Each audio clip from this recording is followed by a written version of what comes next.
Baik, bismillah. Assalamualaikum warahmatullahi wabarakatuh. Bertemu lagi dengan saya Sandi.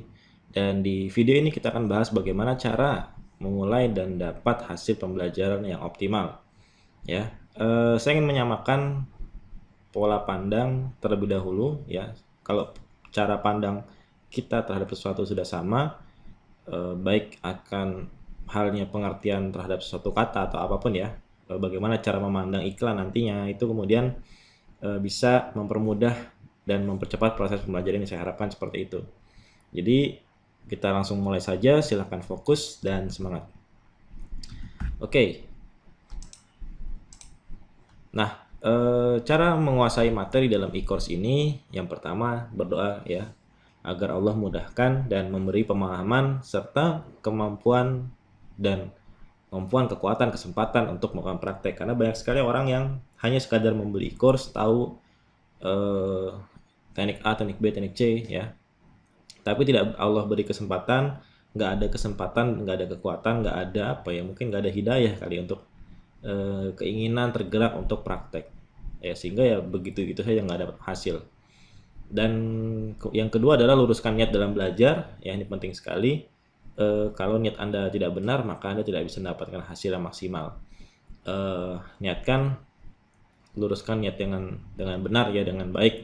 Kalau alasan Anda misalnya membeli course ini cuma penasaran, ya sudah, penasaran itu aja yang Anda mungkin akan dapatkan ya. Makanya buat alasan yang kuat kenapa Anda harus menguasai materi ini. Nah, ini akan kita bahas lebih lanjut di materi menentukan target, menentukan goal, ada materi berikutnya. Oke. Kemudian kosongkan gelas ya, dalam arti Anda tidak perlu membuang semua yang Anda sudah ketahui, tapi Anda terbuka untuk hal-hal baru, untuk hal-hal yang mungkin akan saya sampaikan kepada Anda. Ya, buang pikiran negatif dan sombong ya, pikiran sombong. Seperti berkata, ah gini doang, ah cuma gitu, oh cuma gitu, alah gitu doang gitu kan. Nah, ini adalah sifat-sifat sombong yang akan menutup cahaya ilmu itu masuk kepada Anda, sehingga menutup celah untuk Anda bisa berkembang ya, dan hal-hal baru. Kemudian selalu berpikiran positif ya, seperti berkata dalam hati, wah alhamdulillah dapat hal baru, atau oh iya ya materi ini penting untuk diingat lagi, misalnya gitu. Misalnya Anda sudah tahu teknik yang saya ajarkan, lalu Anda baru ingat lagi, setidaknya itu merefresh. Saya sering begitu ya. Misalnya ada kopdar atau ada workshop, saya kadang ikut lagi, dan di setiap ikut lagi itu menambah pemahaman saya saat sebelumnya yang saya dapat. Mungkin misalnya e-course-nya itu berbicara tentang satu teknik A misalnya. Lalu kemudian di awal saya baru tahu, tapi setelah saya ikut lagi baru saya paham, oh begini yang dimaksud. Nah, lalu saya ikut lagi, oh seperti ini cara praktek yang benar, dan seterusnya. Ya, maka dengan cara begitu hal-hal positif akan menarik hal-hal yang positif, maka Anda akan menemukan hal-hal baru dan terus berkembang. Kemudian siapkan catatan ya, siapkan catatan, tidak perlu Anda catat setiap apa yang saya sampaikan, cukup catat poin-poin. Saya suka membuat sketsa atau mind map ya, pola pikir gitu ya, di apa, di tablet saya. Misalnya rangkuman materinya ini berbicara tentang Facebook Ads. Facebook Ads itu berikan di Facebook, tipenya ABC. Nah, iklan A nih, tipikal dengan gambar, caranya ini cocok untuk produk apa, misalnya seperti itu. Lalu cara praktek itu ada beberapa. Nah, tipe orang pertama yaitu biasanya mereka, ini kadang-kadang saya juga seperti itu, baik buku maupun e-course, itu saya baca, saya scanning dulu, saya tonton semua, baru paling setelah materi, oh materi ini ngomongin targeting, materi ini ngomongin riset apa ya. Setelah dapat gambaran besarnya, baru saya ulangi materi lebih detail ya. Saya ulangi materi misalnya tentang targeting sambil saya praktek ya, sambil saya praktekkan. Dan setelah ada yang bingung, baru saya tanya kepada pemateri ataupun saya cari. Kalau saya itu terkadang secara pribadi malas menjawab pertanyaan yang ketika orang nanya dan jawaban tuh ada di Google. Misalnya berapa ya ukuran gambar untuk iklan di Instagram. Nah, ini menurut saya pertanyaan yang nggak berkualitas. Saya sendiri juga malas kalau ditanya seperti ini. Kenapa? Karena saya pribadi eh, berusaha menjaga, menghargai orang lain, termasuk menghargai waktu. Misalnya saya punya guru, punya mentor, habis workshop, ada beberapa hal-hal teknikal, istilah-istilah baru ya saya nggak nanya ini maksudnya apa. Tapi saya googling dulu, coba. Saya googling, dapat pemaham apa ya definisinya begitu, hal-hal umum tadi. Nah, kalau saya cari di googling yang hal-hal umum tadi emang nggak ketemu, ya baru saya tanyakan. Sehingga saya menghemat apa ya waktu beliau gitu ya, pakar tersebut misalnya, untuk menjawab pertanyaan-pertanyaan yang lebih berkualitas dibanding sekadar pertanyaan yang mungkin kita males padahal itu ada infonya di internet ya. Nah, kemudian tipe yang kedua yaitu tonton per materi, langsung praktek step by step ya. Pokoknya walaupun dia udah tahu, praktekin. Nah, ada yang begitu tipikalnya. Ya, saya coba mengkombinasi. Saya coba yang pertama, saya tonton sampai habis, dapat gambaran besarnya. Oke, udah dapat gambaran besarnya. Lalu baru terjun ke materi detail yang cocok dengan bisnis yang saya jalani. Ya, misalnya di e-course ini saya membahas banyak hal tentang Facebook Ads berdasarkan pengalaman saya dan apa yang saya ketahui selama ini. Nah, mungkin beberapa hal nggak cocok dengan bisnis Anda. Mungkin sebagian lainnya cocok dan bisa Anda anggap, oh kayaknya ini bisa saya terapkan. Nah, terjunlah ke materi itu. Kalau saya tipikalnya begitu. Terjun ke materi itu dan saya ikuti. Walaupun saya sudah tahu endingnya seperti apa, mungkin saya punya cara lain yang hasilnya sama, tapi saya ikuti cara yang diajarkan. Ya, itu agar saya dapat pemahaman baru. Ya, saya coba tadi mengosongkan gelas, saya ikutin dulu. Saya nggak merasa sok pintar, ya karena itu termasuk juga sifat sombong yang bisa menghalangi ilmu.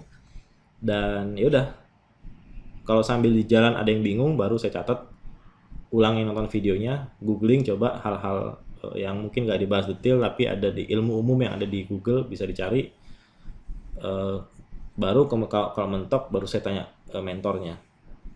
Seperti itu ya. Jadi ada dua tipe biasanya, cuma saya coba kombinasi. Saya cenderung kepada tipikal yang pertama, dan dari tipikal yang kedua saya baru step by step saya ambil sebagian yang bisa saya praktekkan gitu kan, yang saya pikir oh ini saya bisa aplikasikan di bisnis saya, yang perlu saya praktekkan, lalu ikutin persis apa yang disampaikan.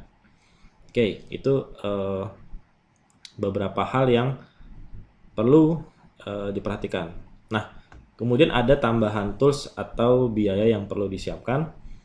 Yang pertama adalah tentu biaya iklan, karena kita beriklan di Facebook Ads dengan paid traffic atau dengan mendatangkan traffic pengunjung ke toko online kita dengan cara berbayar.